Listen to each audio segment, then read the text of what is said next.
The Coldest Place on Earth by Tim Vickery. Chapter 1. Two Ships. The race began in the summer of 1910. On June 1st, in London, a black ship, the Terra Nova, went down the River Thames to the sea. Thousands of people stood by the river to watch it. They were all excited and happy. On the Terra Nova, Captain Robert Falcon Scott smiled quietly. It was a very important day for him. He was a strong man, not very tall, in the blue clothes of a captain.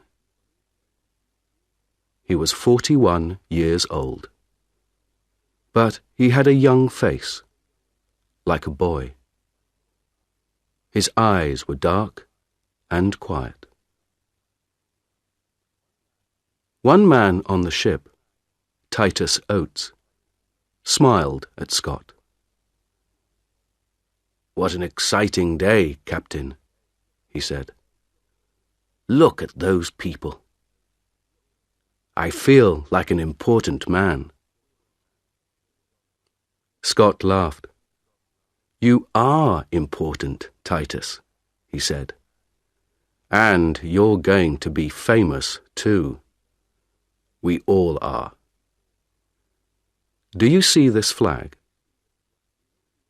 He looked at the big British flag at the back of the ship and smiled at Oates. "That flag is coming with us," he said. "In the Antarctic, I'm going to carry it under my clothes. We're going to be the first men at the South Pole, and that flag is going to be first, too." 5 days later, on June 6th, a man opened the door of his wooden house in Norway. He was a tall man with a long face. He waited outside the house for a minute. Everything was very quiet. He could see no houses, only mountains, trees, and water.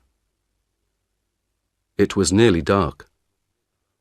The sky was black over the mountains.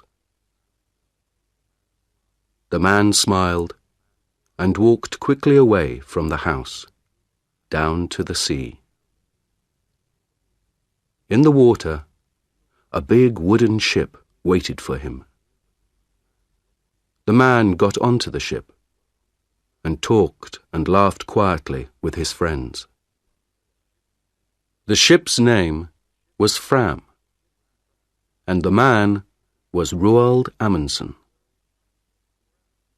The Fram was the most beautiful ship on earth, Amundsen thought. His friends were the best skiers on earth, too. One of them, Olaf Bjaaland, smiled at him. "North Pole, here we come, Captain," he said. "Yes," Amundsen said. His friends could not see his face in the dark. "Fram is going to the Arctic." Everyone on the Fram was ready to go to the North Pole, to the Arctic. Amundsen wanted to go there too. But first, he wanted to go south. His friends didn't know that. At midnight, on June 6th, the Fram moved quietly away from Amundsen's house, out to sea.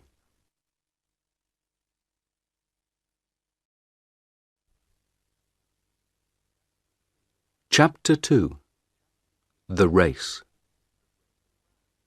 The Fram went to an island in the south of Norway. It was a very little island with only one small wooden house, 2 trees, and nearly 100 dogs. "Look at that," Bjaaland said. "It's an island of dogs. There are dogs in the water, near the trees, on the house, dogs everywhere." 2 men came out of the house. "Hassel! Lindström!" Amundsen said. "It's good to see you. How many dogs do you have for me?" 99, Roald," said Hassel. "The best 99 dogs from Greenland. And they're very happy. They don't work, they just eat and play all day. They're having a wonderful summer here." "Good, good," Amundsen laughed. "But that's finished now." "Hey, Bjaaland, stop laughing. Come down here and help me. Let's get all these dogs onto the ship." It was not easy. The dogs were fat and strong, and they didn't want to go on the ship. But at last, after 3 hours' hard work, all 99 were on the ship, and the Fram went out to sea again. The men were not happy. The weather was bad, the dogs were dirty, and some of the men were ill. They began to ask questions. "Why are we bringing dogs with us?" asked one man, Johansson. "We're going thousands of kilometers south, past Cape Horn, and then north to Alaska. Why not wait and get dogs in Alaska?" "Don't ask me," said his friend Helmer Hansson. "I don't understand it." The men talked for a long time. Then, on September 9th, Amundsen called everyone to the back of the ship. He stood quietly and looked at them. Behind him was a big map. It was not a map of the Arctic. It was a map of Antarctica. Bjaaland looked at Helmer Hansson and laughed. Then Amundsen began to speak. "Boys," he said, "I know you are unhappy. You often ask me difficult questions, and I don't answer. Well, I'm going to answer all those questions now, today. We began to work for this journey 2 years ago. Then, we wanted to be the first men at the North Pole. But last year, Perry, an American, found the North Pole. So, America was first to the North Pole, not Norway. We're going there, but we're too late." "I don't understand this," Bjaaland thought. "Why is Amundsen talking about the North Pole, with a map of Antarctica behind him?" Amundsen stopped for a minute and looked at all the men slowly. No one said anything. "We have to go a long way south before we get to Alaska," he said. "Very near Antarctica, you know. And Captain Scott, the Englishman, is going to the South Pole this year. He wants to put his British flag there. An American flag at the North Pole, a British flag at the South Pole." Bjaaland began to understand. He started to smile and couldn't stop. He was warm and excited.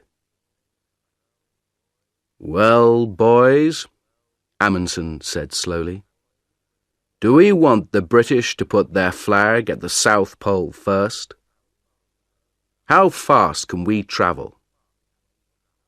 We have a lot of dogs, and some of the most wonderful skiers on earth.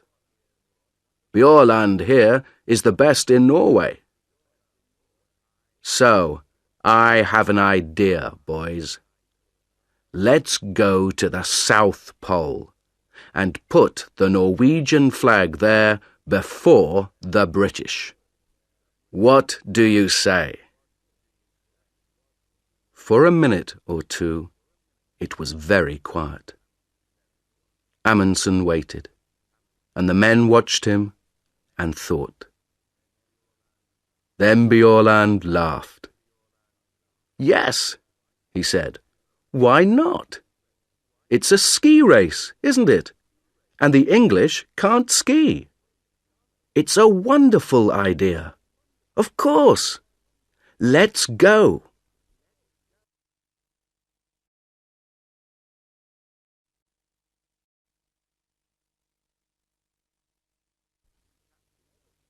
Chapter 3. The Ponies. On October 27th, the Terra Nova arrived in Wellington, New Zealand. When Scott came off the ship, a newspaper man walked up to him. Captain Scott, can I talk to you, please?" he said. Scott stopped and smiled. "Yes, of course," he said. "What do you want to know?" "Are you going to win?" the man asked. "Win?" Scott asked. "Win what?" "Win the race to the South Pole, of course," the newspaper man said. "It's a race between you and Amundsen now. Look at this." He gave a newspaper to Scott. Scott looked at it. It said, "Fram races Scott to South Pole. We're going to win, says Amundsen."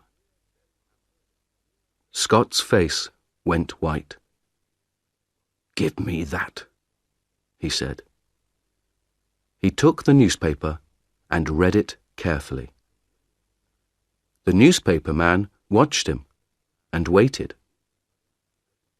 "Well, Captain Scott," he said at last, "who's going to win this race? Tell me that."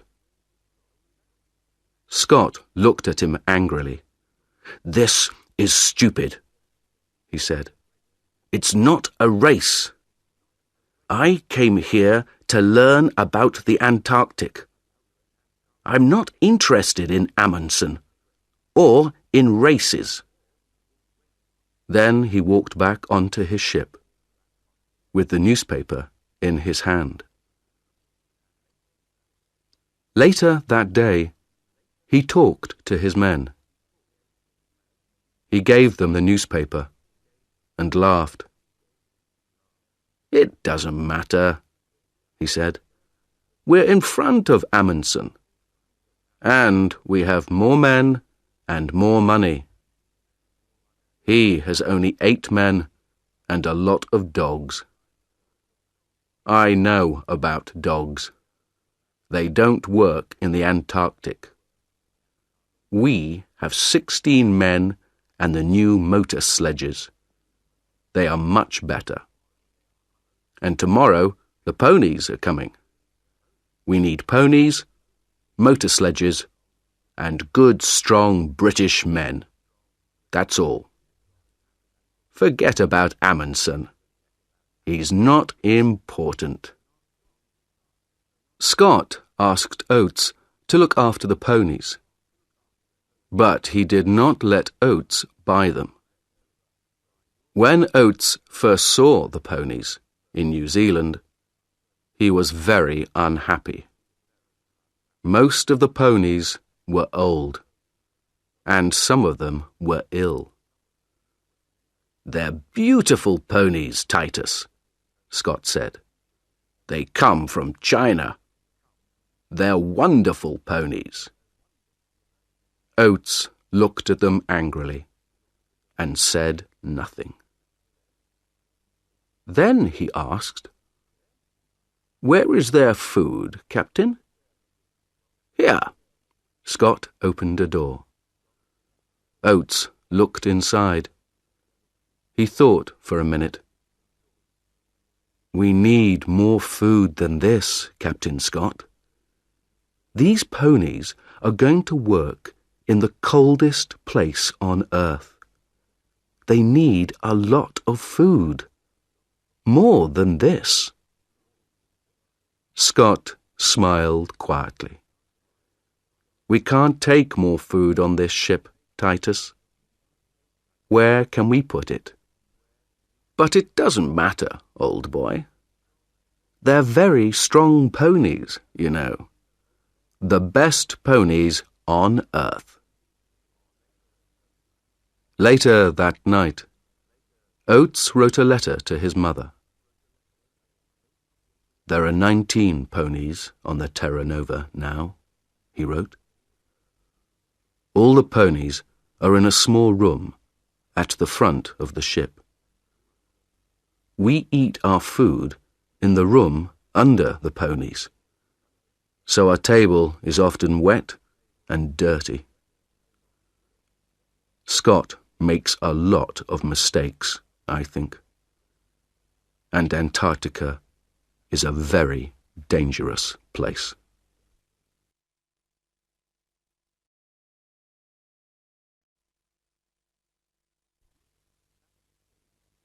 Chapter 4.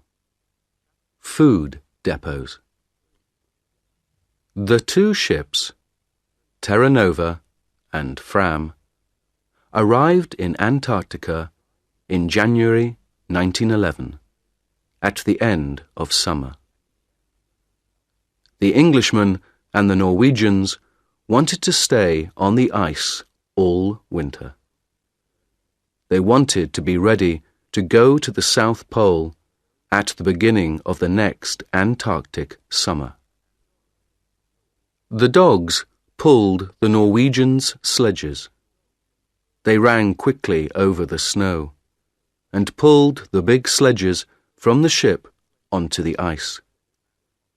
The men ran beside them on skis. They put a big wooden house on the ice. The house was full of food and skis and sledges. They called it Framheim. Outside the house, the dogs lived in holes under the snow. When the house was ready, the men made their first journey south.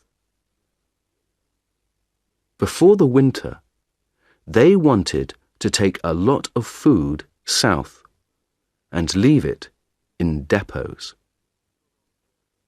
For the long journey to the pole, they needed a lot of food, and they couldn't carry it all with them. On February 10th, 5 men, 3 sledges, 18 dogs, and half a ton of food left Framheim and went south.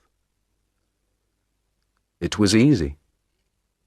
The weather was warm for the Antarctic, between -7 degrees centigrade and -17 degrees centigrade. The snow was good, and the dogs and skis went fast. They went 50 or 60 kilometers every day. After 4 days, they reached 80 degrees south and made the first depot. Amundsen made his depot very carefully. It was very important to find it again next summer. So he put a big black flag on top. Then he put 10 flags to the east of the depot, each flag half a kilometre from the next, and 10 flags to the west. So, there were flags for 5 kilometres to the left of the depot and 5 kilometres to the right. Then they went back to Framheim and took some more food south, this time to 82 degrees south. This time it was harder. The temperature was sometimes minus 40 degrees centigrade, and there were strong winds with a lot of snow. The dogs and men were very tired, and the tents and boots were bad. At the second depot, they put out 60 flags to help them find it again. They came back to Framheim on March 23rd. It was nearly winter in the Antarctic. Their ship, Fram, was far away now, near South America. They were alone on the ice. Oates went with Scott to make the first British depot.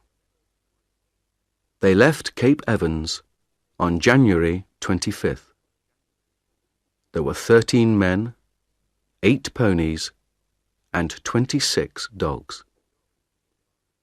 The dogs were faster than the ponies. They ran quickly over the top of the snow, but the ponies' feet went through it. Every morning, the ponies started first, and the dogs started 2 hours later, because they ran faster. At night, the dogs made warm holes under the snow, but the ponies stood on top of the snow.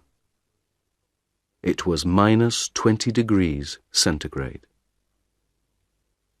After 15 days, Oates talked to Scott. There was a strong wind, and the 2 men's faces were white with snow. 3 of the ponies are ill, Captain, Oates said. They can't go on. Don't be stupid, Oates, Scott answered. They're good, strong animals. The best ponies on earth. Not these 3, Oates said. They're ill and unhappy, and now they can't walk. Let's kill them and leave the meat here in the snow. We can eat it, or the dogs can. Of course not, Scott said angrily. These ponies are our friends. They work hard for us. I don't kill my friends. 3 days later, 2 of the ponies were dead. Scott's men were slower than Amundsen's. It took them 24 days to get to 80 degrees south. They made a big depot there and put 1 large black flag on top of it. Then they went back to Cape Evans. Their camp was on an island in the ice, and the sea ice moved sometimes. There were holes in the ice and black seawater under it. One day, 7 ponies went through the ice into the sea and died. 1 motor sledge also went into the sea.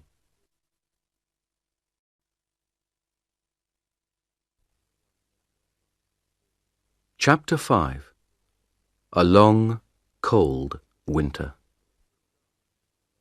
It was dark for 4 months.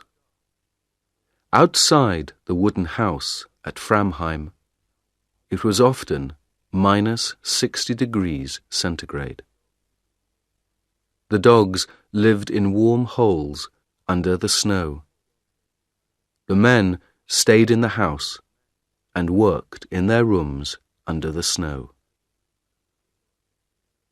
The skis and sledges came from the best shops in Norway, but Bjørland wasn't happy with them. He changed a lot of things on the skis and sledges. Soon, the sledges were stronger than before.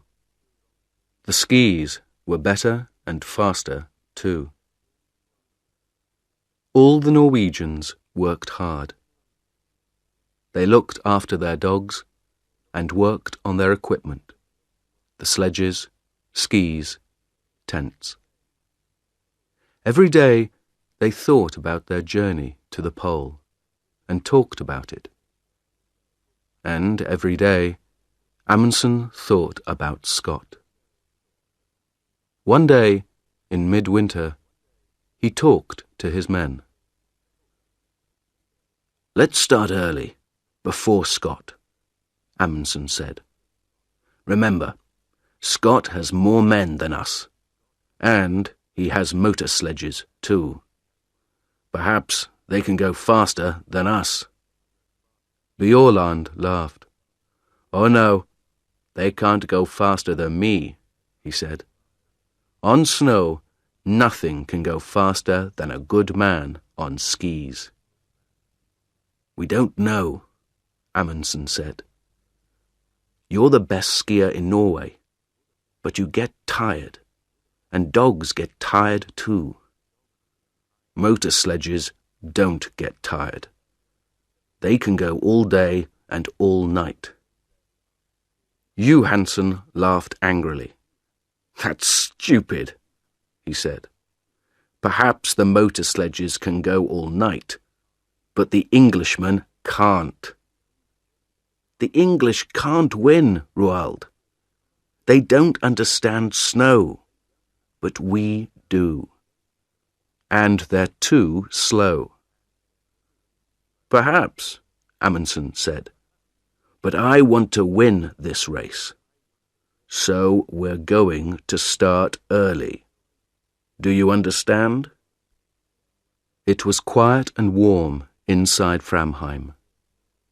Bjørland looked at Amundsen and thought about the long, cold journey in front of him. He thought about the dogs in their holes under the snow and listened to the wind over the house. "When, Roald?" he said quietly. "On August 24th. The sun comes back on that day. We start then." "But we can't," Johansen said. He looked angry and unhappy. "That's too early. We can't start then. It's dangerous and stupid." Amundsen looked at Johansen coldly.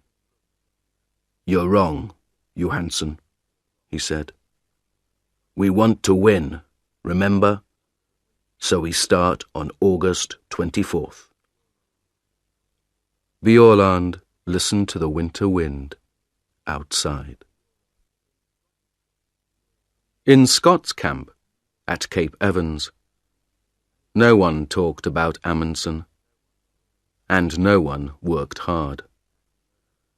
They had good food, and they played football on the snow. They wrote a newspaper, the South Polar Times, and read books. No one learnt to ski, no one worked on the motor sledges. Twice, men went for long journeys across the snow. They walked and pulled the sledges themselves. Oates stayed at Cape Evans and looked after his ponies.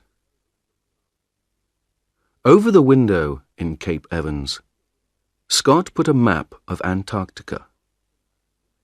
With a pen, he made a line from Cape Evans to the South Pole, and he put a little British flag at the pole. Under the map, Scott wrote the day for the start of their journey. "We start on November 3rd, he wrote.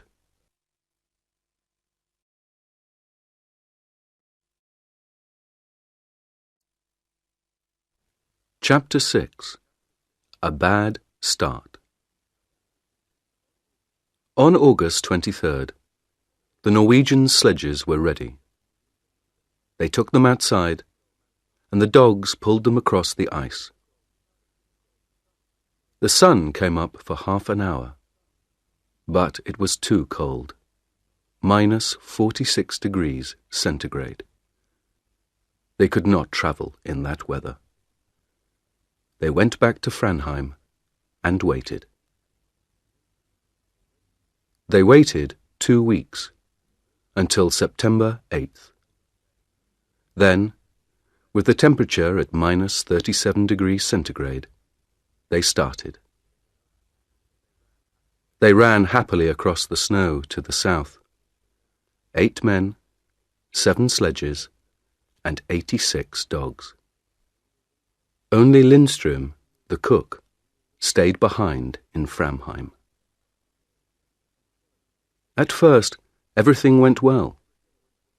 They went 28 kilometers on Saturday and 28 kilometers on Sunday. It was easy. Then, on Monday, the temperature went down to -56 degrees centigrade. There was white fog in front of their faces. They couldn't see anything. But they travelled 28 kilometers. That night, in their tents, they nearly died of cold. Next day, they stopped and made snow houses. Inside the snow houses, it was warm. But everyone was unhappy. "I told you, Roald," Johansen said. "Even September is too early. We can't travel in this cold. Do you want us to die? Let's go back and wait for better weather." Amundsen was very angry. He was angry with Johansen, but he was angry with himself too. He knew Johansen was right. "All right," he said slowly. "We can go on to the depot at 80 degrees south, leave the food there, and then go back. We can't do more than that." It was 37 kilometers to the depot. The wind was in their faces all day. 2 dogs died on the way. At the depot, they did not stop. They put out the food and the flags, turned round, and went north. At last, the wind was behind them. The dogs ran quickly, and the men sat on the empty sledges. They went faster and faster. It was like a race. Amundsen was on Wisting's sledge, and soon he, Wisting, and Hansen were 3 or 4 kilometers in front. Soon they were alone. They travelled 75 kilometers in 9 hours, and they reached Framheim at 4 o'clock that afternoon. Bjaaland arrived 2 hours later with 2 more men. But the last 2, Johansen and Prestrud, went more slowly. Their dogs were tired. Their feet were wet and cold. They had no food, and they were alone in the dark. The temperature was -51 degrees centigrade. They reached Framheim at midnight. Next morning, Johansen was angry. In front of everyone, he said, "You were wrong, Roald. September was too early. I told you, but you didn't listen. And then you left us alone, and we nearly died in the cold. You're a bad captain. I'm a better captain than you are." Amundsen was very angry. But at first he said nothing, because he knew that Johansen was right. Then, that evening, he gave a letter to Johansen. It said, "You aren't coming to the pole with me. When I go south, you can take some dogs and go east to King Edward VII land. You can go with Prestrud and Stubberud. You can be the first men to go there, but not to the South Pole." The Norwegians stayed in Framheim and waited. They lay in bed, listened to the wind outside, and thought about Scott and his motor sledges.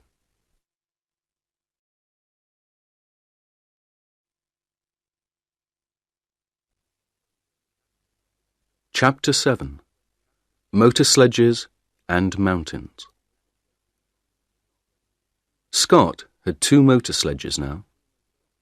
They were the first motor sledges in the Antarctic, the first on Earth. On October 24th, the motor sledges started south from Cape Evans. 4 men went with them, but Scott stayed at Cape Evans for another week. Oates was unhappy. He wrote to his mother, "We had a very bad winter here. I don't like Scott. We were here all winter, but he didn't learn to ski or to drive dogs. Our equipment is bad, and he doesn't think about other people. I'm going to sleep in his tent on the journey, but I don't want to." On November 1st, Scott and Oates and 6 more men left Cape Evans with 8 sledges and 8 ponies. The ponies walked slowly because their feet went down into the snow. It was hard work for them, and they got tired very quickly. They travelled 13 or 14 kilometres in a day. Behind the ponies came Mears with 1 sledge and some dogs. Mears knew how to drive dogs. Every day, Mears started 2 hours after the ponies and arrived 2 hours before them. After 5 days, they found the motor sledges. The Norwegians began again on October 20th. There were 5 men this time: Amundsen, Bjaaland, Wisting, Harsel, and Hansen. They had 4 sledges and 48 dogs. There was a lot of wind and fog. On the first day, Wisting's sledge suddenly stopped, and the back went down. "Come on, you dogs," he said angrily. "Pull, pull." At first, nothing happened. Then, slowly, the sledge moved again. Wisting looked down over the side of the sledge. Under the snow, there was a 50-metre hole. "Did you see that?" Amundsen said. "The ice wants to eat us. Men, dogs, sledges, everything." On the 4th day, they reached the depot at 80 degrees south. There was a bad snowstorm, but they found the flags easily. Next day, the men stayed in their tents, and the dogs played in their holes under the snow. They were all happy. They had a lot of food, they had good equipment, and they were warm. They could travel fast. Next morning, the snowstorm stopped, and the journey began again. Today, everything is wonderful, Bjaaland wrote in his diary. But where is Scott? In front of us or behind? There was no one with the motor sledges. They were broken. Scott looked at them angrily. "It doesn't matter," he said. "Teddy Evans and his men are in front of us. They're good men. They're pulling their sledges themselves. We can get to the pole on foot." Oates looked at Mears. Oates and the ponies were tired, but Mears and his dogs were not. The snow was home for them. That night, Oates wrote, 3 motor sledges at £1,000 each. 19 ponies at £5 each. 32 dogs at £1.50 each. Well, it's not my money, it's Scott's. On November 21st, one of the ponies died. On November 11th, the Norwegians saw the mountains. The mountains were very high, some of the highest on earth. Bjaaland smiled. "There is good skiing up there, Roald," he said. "But can dogs get up there too?" "Of course they can," Amundsen said. "Come on." They left Hansen with the dogs and skied a little way up the mountains. It was difficult, but the mountains were big and beautiful. Behind the mountains, Amundsen thought there was a high plateau of ice. "That's it," Amundsen said. "That's the road to the pole.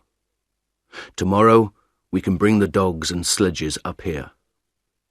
But now, let's have a ski race. Who can get back to camp first?" They laughed and skied happily down the white snow. "This is like home," Bjaaland thought. "But it's bigger than Norway, and better." In the next 4 days, the dogs pulled the sledges 81 kilometres and went up 3,000 metres. At last, Amundsen and Bjaaland stood on the plateau behind the mountains. They were tired, happy men. Bjaaland looked back at the mountains. "Can a motor sledge get up here?" he asked. Amundsen smiled. "No," he said. "I don't think so. And Scott doesn't like dogs. So his men are going to pull their sledges up these mountains themselves. Would you like to do that, Olaf?" Bjaaland didn't answer. He smiled and skied happily away across the snow.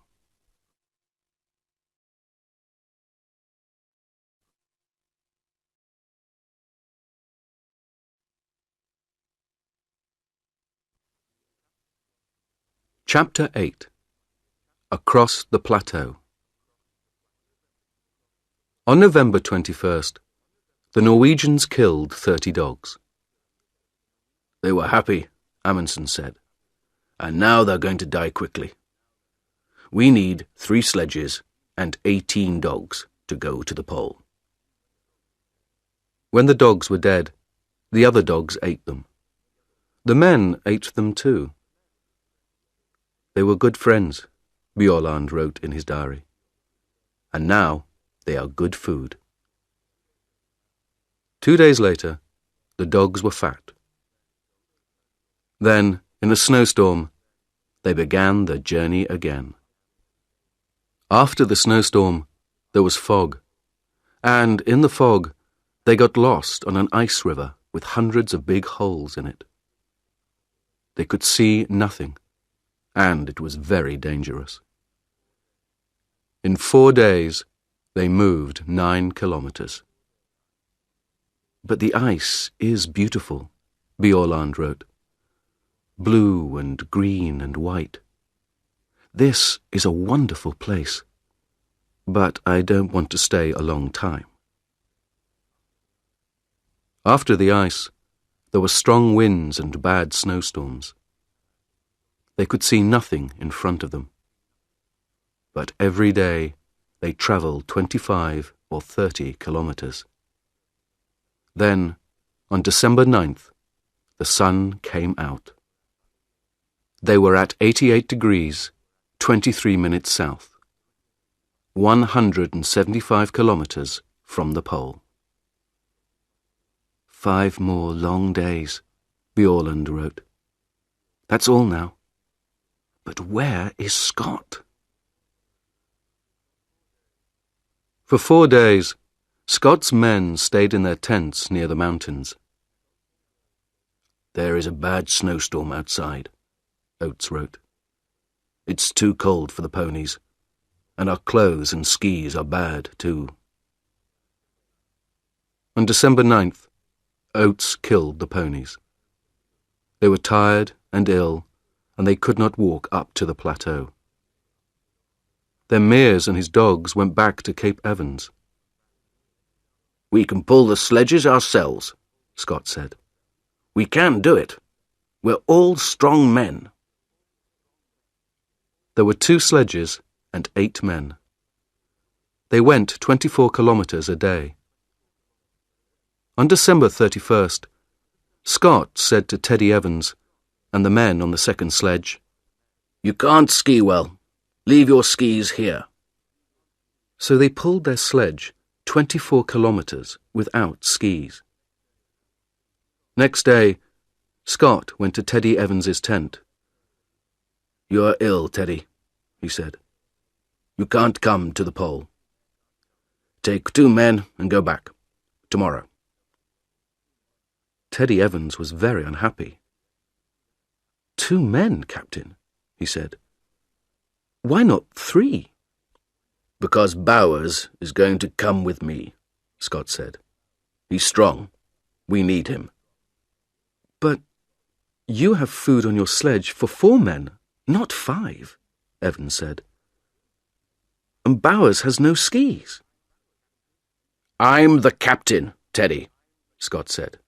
You do what I say. Take 2 men and leave Bowers with me. Oates wrote to his mother. I'm going to the pole with Scott.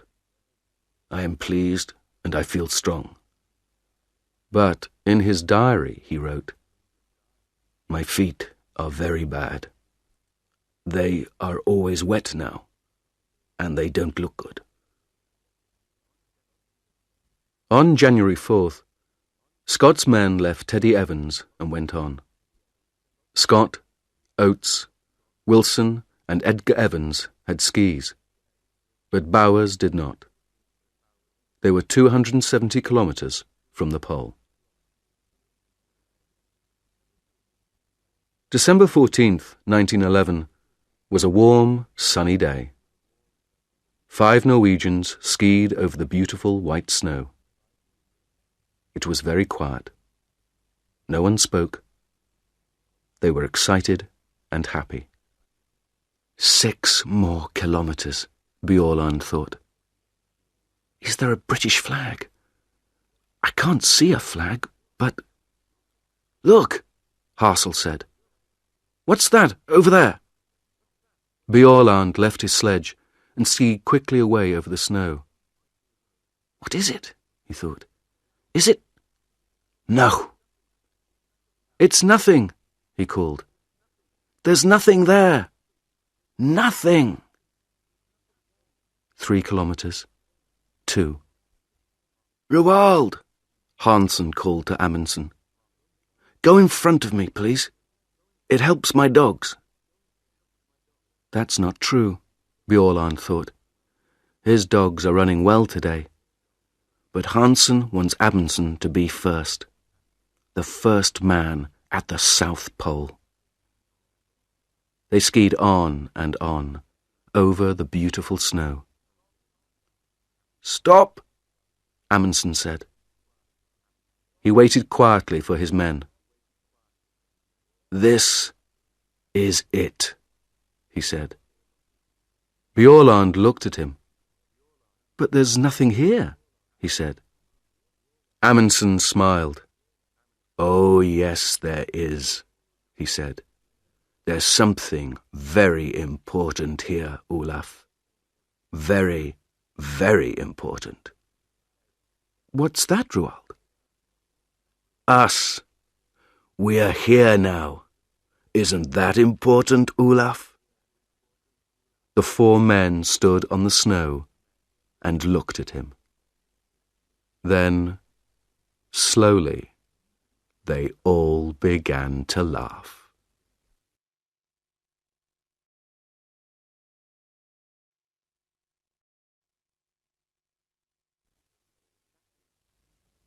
Chapter 9. The End of the Race. The Norwegians stayed 2 days at the pole. They left a tent there, with a Norwegian flag on it. Inside the tent, they left some food, a letter for the King of Norway, and a letter for Scott. They left some more black flags near the pole, and one 28 kilometers north. Then they skied away, back to the north. "It's a beautiful day," Bjaaland wrote. "The sun is warm, the snow is good. But the dogs run too quickly. I can't get in front of them." They found their depots easily. There were 10 between the pole and Framheim. Each depot had a lot of food. They laughed and skied quickly down the mountains. Often they skied 50 kilometers a day. On Friday, January 26th, 1912, they came back to Framheim. It was 4 o'clock in the morning. Inside the wooden house, Lindström, the cook, was asleep. Amundsen walked quietly to his bed. "Good morning, Lindström," he said. "Is our coffee ready?" The black flags waited at the pole. "What's that, Captain?" Bowers said. "Over there." "Where?" Scott asked. "What? Oh, my God." They all saw the small black flag in the snow, 2 kilometers in front of them. Slowly, they pulled their sledge to it. Next day, January 17th, 1912, they found the tent and the Norwegian flag. Near it, Scott took the British flag from under his clothes and put it up. In his diary, Scott wrote, "This is a very bad day. We are all tired and have cold feet and hands. It is minus 30 degrees centigrade, and there is a snowstorm. Great God, this is an awful place." They turned north. 5 tired, unhappy men in the coldest, emptiest place on earth. On March 13th, 1912, Scott's wife, Kathleen, looked at her morning newspaper. "Norway's flag at South Pole," it said. She looked at it for a long time, and then began to cry. "What's the matter?" her friend asked. "My poor, poor husband," Mrs. Scott said. "What's happened to him? Where is he now?" Scott's men were always hungry. There were not many depots, and they were difficult to find. "We need to find the next depot today," Oates wrote. But how can we find one black flag in all this snow? It's very difficult. And there is food for 4 men, not 5. They were all tired and ill, too. Oates's feet were black now, and he could not feel them. On February 16th, Edgar Evans died. On the 17th, they were past the mountains. At the depot there, they ate one of the dead ponies. Then they went on. 10, 11, 12 kilometers a day. They were ill because their clothes were not warm, and they didn't have much food. The temperature was sometimes minus 40 degrees centigrade. On March 7th, Scott looked at Oates's feet. They were big and black. "I can't pull the sledge now," Oates said. "It's very difficult to walk. Am I going to lose these feet, Captain?" Scott looked at Oates's feet and said nothing. On March 9th, they found another depot, but there was not much food. Slowly, they walked on. Oates's feet were worse every day. March 17th was Oates's birthday. He was 32. He lay in the tent and listened to the wind outside. He was very cold, very hungry, and very, very tired.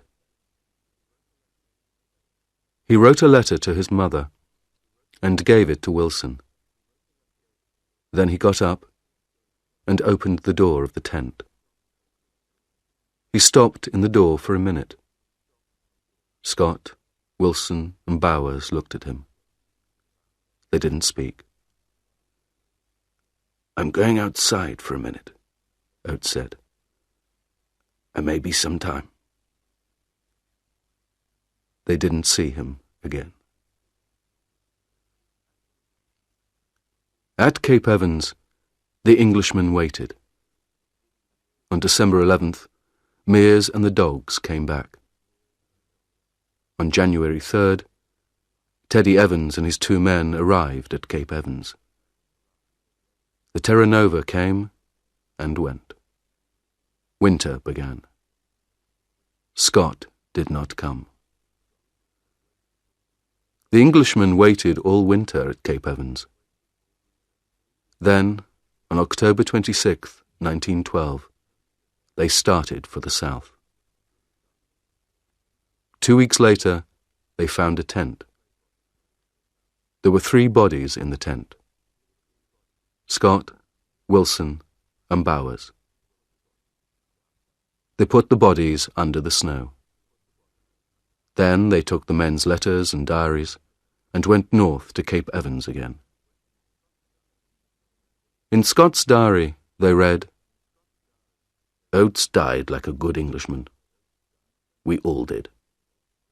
Please, remember us and look after our families. We did our best." No one found Oates's body, but he is there, somewhere, under the snow and the wind, in the coldest, emptiest place on earth.